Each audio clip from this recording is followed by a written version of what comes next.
a Igreja Papal se encontra em pleno domínio do seu poder estatal. O paganismo foi definitivamente abolido, porém a sua essência havia se infiltrado de modo sutil no seio da Igreja. A veneração íntima aos santos substituíra o culto aos deuses pagãos. A Saturnália foi substituída pelas comemorações do Natal em 25 de dezembro, onde era celebrado o nascimento do deus Mitra, e o antigo Festival dos Mortos pelo Dia de Finados.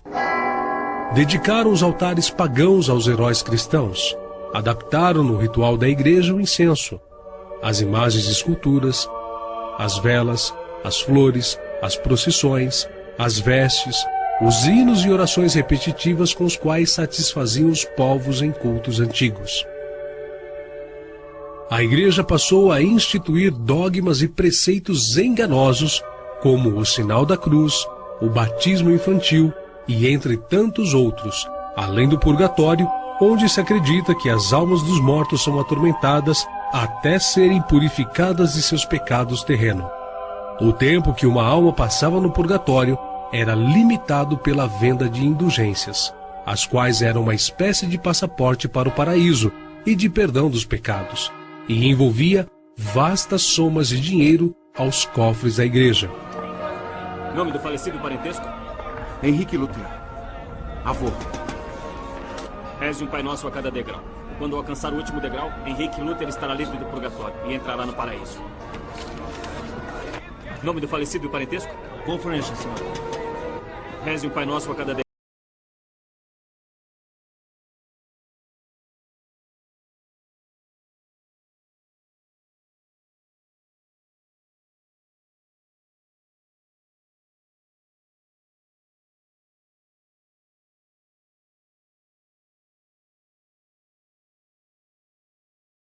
Quando alcançar o último degrau, Wolfram estará livre do purgatório e entrará no paraíso.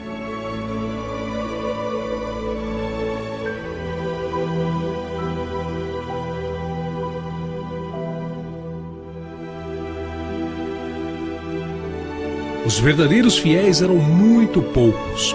Perdeu-se de vista o brilho da luz do Evangelho, mas multiplicaram-se as formas de religião, e o povo foi sobrecarregado de severas exigências. Todos os que resistissem ou fossem contrários aos dogmas da Igreja Papal eram considerados hereges e entregues às autoridades do Estado para que fossem punidos. As penas variavam desde o confisco de bens e perda de liberdade até a pena de morte, muitas vezes na fogueira, método que se tornou famoso, embora existissem outras formas de aplicar a pena. E estava então instituída a Inquisição Católica.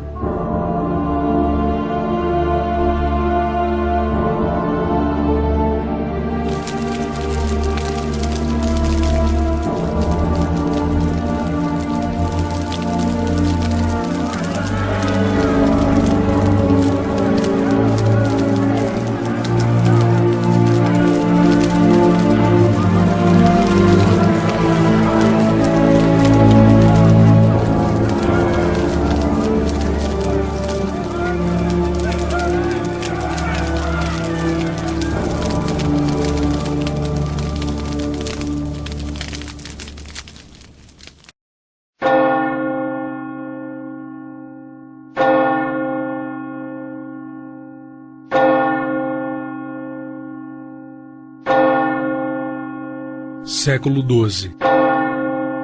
Idade Média. Idade das Trevas.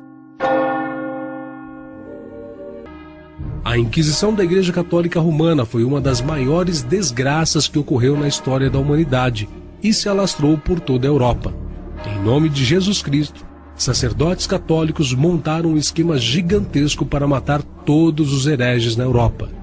A heresia era definida da forma como Roma quisesse definir, e isso abrangia desde pessoas que discordavam da política oficial aos filósofos herméticos, judeus, bruxas e os reformadores protestantes.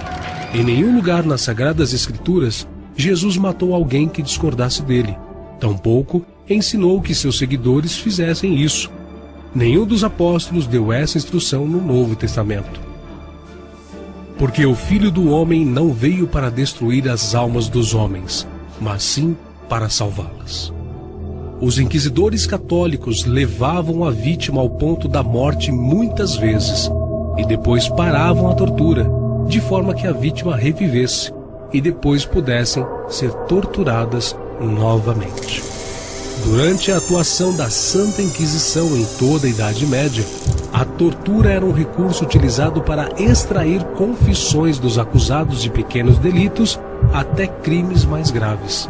Diversos métodos de tortura foram desenvolvidos ao longo dos anos. Os métodos mais agressivos eram reservados àqueles que provavelmente seriam condenados à morte.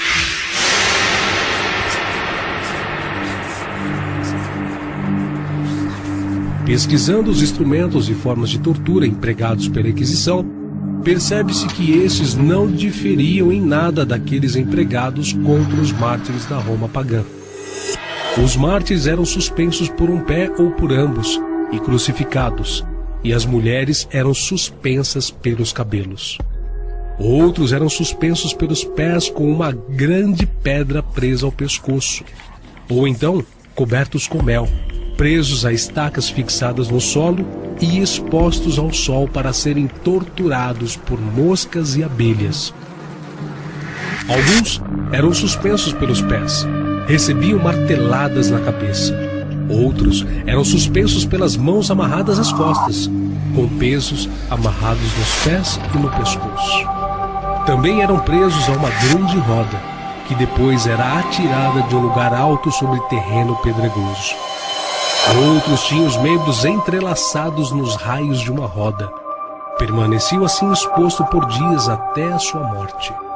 Também eram amarrados a uma roda estreita, que era girada de forma que o corpo era horrivelmente mutilado nas pontas de ferro fixas sob ele.